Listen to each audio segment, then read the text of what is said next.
Hello दोस्तों, आज की क्लास जीएस प्रैक्टिस क्वेश्चंस की तीसरी क्लास है। इसमें हम 10 क्वेश्चंस को डिस्कस करेंगे। उससे पहले यदि आपने अभी चैनल को सब्सक्राइब नहीं किया है तो आप सब्सक्राइब करें। तो आइए देखते हैं। देखिए, पहला क्वेश्चन है, इनमें से किसका पुत्र औरंगजेब था? इसका जो राइट आंसर है आंसर नंबर डी, शाहजहां।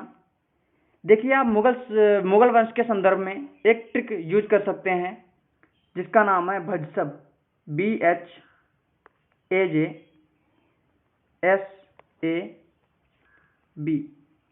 देखिए, ये ट्रिक है। बी से हो गया बाबर, जिसने मुगल वंश की स्थापना की थी। एस से हो गया हुमायूं, ए से अकबर और जे से जहांगीर, एस से शाहजहां और ए से औरंगजेब। यहाँ से उत्तरवर्ती मुगल वंश की शुरुआत होती है और जो उत्तरवर्ती मुगल वंश का पहला शासक था वो था बहादुर शाह, और जो आखिरी शासक होगा बहादुर शाह जफर, वो भी बहादुर शाह ही होगा। देखिए, शाहजहां 5वें मुगल शहंशाह थे। शाहजहां अपनी न्यायप्रियता और वैभव विलास के कारण अपने काल में बड़े लोकप्रिय रहे। औरंगजेब शाहजहां का पुत्र था। दूसरा क्वेश्चन, इनमें से कौन फेमिना मिस इंडिया 2014 की विजेता है? इसका जो राइट आंसर है आंसर नंबर सी, कोयल राणा। देखिए, कोयल राणा एक भारतीय मॉडल और सौंदर्य प्रतियोगिता शीर्षक धारक हैं। कोयल राणा 2014 के फेमिना मिस इंडिया की विजेता हैं।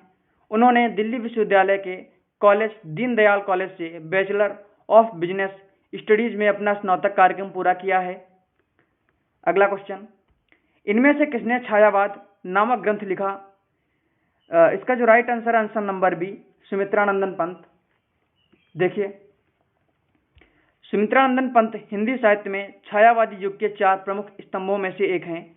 सुमित्रानंदन पंत ने छायावाद नामक ग्रंथ लिखा है। छायावाद विशेष रूप से हिंदी साहित्य के रोमांटिक उत्थान की वह काव्यधारा है। जो चौथा क्वेश्चन है, फेमिना मिस इंडिया 2014 की विजेता कोयल राणा भारत के किस शहर की निवासी हैं? इसका जो राइट आंसर है आंसर नंबर बी, नई दिल्ली। देखिए, कोयल राणा एक भारतीय मॉडल और सौंदर्य प्रतियोगिता शीर्षक धारक हैं। कोयल राणा 2014 के फेमिना मिस इंडिया की विजेता हैं। कोयल राणा नई दिल्ली की निवासी हैं। कोयल राणा दिल्ली विश्वविद्यालय के कॉलेज दीनदयाल कॉलेज से बैचलर ऑफ बिजनेस स्टडीज में अपना स्नातक कार्यक्रम पूरा किया है।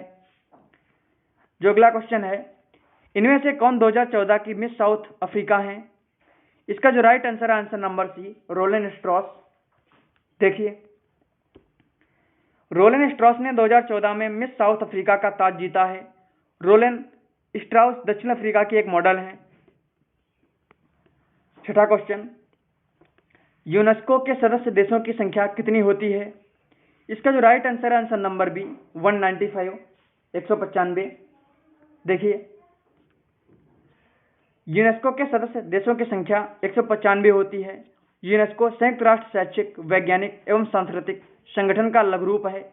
यूनेस्को का मुख्यालय पेरिस में है। देखिए, पेरिस जो है वो फ्रांस की राजधानी है। सातवां क्वेश्चन, मोहम्मद बिन तुगलक ने दिल्ली पर कब से कब तक राज किया था? इसका जो राइट आंसर है आंसर नंबर ए, 1325 से 1351 तक। देखिए, ये जो मोहम्मद बिन तुगलक था इसे पागल बादशाह भी कहते हैं। मोहम्मद बिन तुगलक दिल्ली सल्तनत में तुगलक वंश का शासक था। मोहम्मद बिन तुगलक ने 1325 से 1351 तक दिल्ली पर राज किया था। मोहम्मद बिन तुगलक दिल्ली के सभी सुल्तानों में सर्वाधिक कुशाग्र, बुद्धि संपन्न, धर्मनिरपेक्ष, कला प्रेमी एवं अनुभवी सेनापति था। देखिए, आठवां क्वेश्चन, इनमें से कौन पूंजी बाजार का विनियामक यानी कैपिटल मार्केट रेगुलेटर है? इसका जो राइट आंसर है आंसर नंबर डी, भारतीय प्रतिभूति और विनिमय बोर्ड। देखिए, भारतीय प्रतिभूति और विनिमय बोर्ड सेबी भारत में प्रतिभूति और वित्त का नियामक बोर्ड है। इसकी स्थापना सेबी अधिनियम 1992 के तहत 12 अप्रैल 1992 में हुई थी। सेबी का मुख्यालय मुंबई में बांद्रा कुर्ला परिसर के व्यवसायिक जिले में है। अगला क्वेश्चन, फेमिना मिस इंडिया 2015 की विजेता अदिति आर्य भारत के किस शहर की निवासी हैं? इसका जो राइट आंसर नंबर बी, नई दिल्ली। देखिए, अदिति आर्या एक भारतीय मॉडल, अनुसंधान विश्लेषक और सौंदर्य प्रतियोगिता शीर्षक धारक हैं। अदिति आर्या भारत के नई दिल्ली में की निवासी हैं। दिल्ली यूनिवर्सिटी की अदिति आर्या 2015 की फेमिना मिस इंडिया विजेता हैं। जो आखिरी क्वेश्चन है, भारत देश में सबसे ज्यादा जज किस उच्च न्यायालय में बैठते हैं? इसका जो राइट आंसर है, आंसर नंबर ए, इलाहाबाद उच्च न्यायालय। देखिए, इलाहाबाद उच्च न्यायालय के भारत के उत्तर प्रदेश राज्य का उच्च न्यायालय है। भारत में स्थापित सबसे पुराने उच्च न्यायालयों में से एक है।